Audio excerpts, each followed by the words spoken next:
tere sulle Meeri Taro lehele.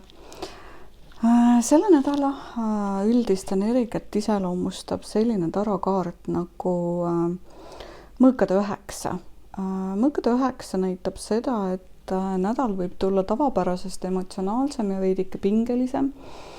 Võid märgata, et mineviku teemad kerkivad üles ja inimesed otsekui reageerivad üle.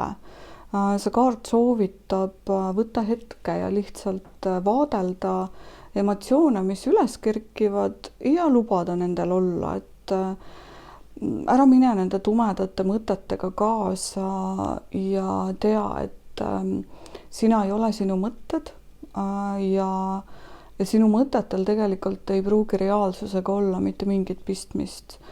Ja kui sa kannatad oma mõtetes ja kui sul on raske, siis proovi leida teist perspektiivi, et nädala energia soosib teise nurga alt asjade vaatamist, et ja rahulikuks jälgi enda emotsioone ja mõtteid ja ole mõistav ja andestav ka kaaslaste osas, et situatsioonid võivad olla erinevad ja need emotsioonid, mida situatsioonid üles toovad, on meil kõigil erinevad, et me reageerime ikkagi oma kogemuse pinnalt, et proovi mõista oma kaaslasi, mitte hukka mõista.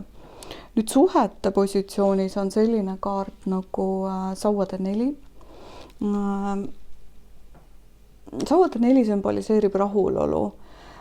On aeg hinnata ja kuidagi nautida nagu seda välja teenitud kindlustunnet, mis sul suhtes on.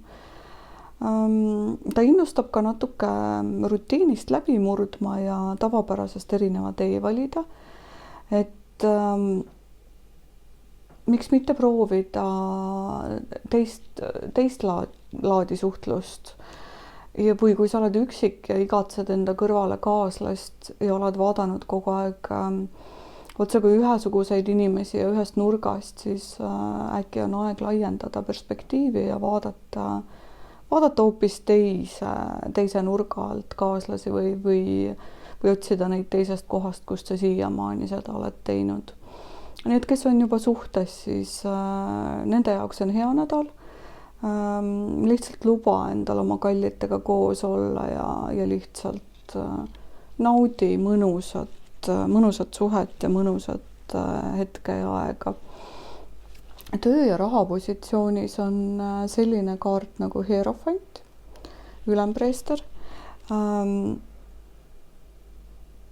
See nädal võib tuua natukene nagu sellist igatsust ja suuremat soovi heakskiidu ja tunnustuse järele, et võib-olla sa pead ise astuma esimese sammu ja tunnustama oma kolleege ja kaaslasi kõrval ja siis maailm saab seda sulle ka vastu peegeldada, on ju.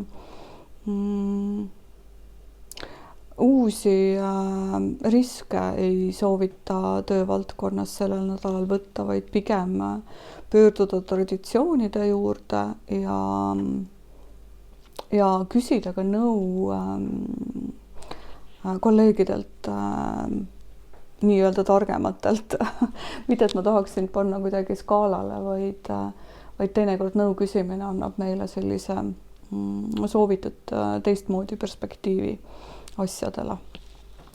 Ja nüüd tervisevaldkonnas on selline imeline tarokaart, nagu seda on karikatäss. Karikatäss julgustab kogema täiel rinnal. Ja nagu nautida ja miks mitte sellel nädalal külvata ennast armastusega üle ja kohelda enda keha kui hinge anumat, ja sellist püha anumat, et kõik, mida sa kehasse paned, peaks sinuga resoneeruma. Et ära liialda millegiga ja vaata, mida sa endaga liidad.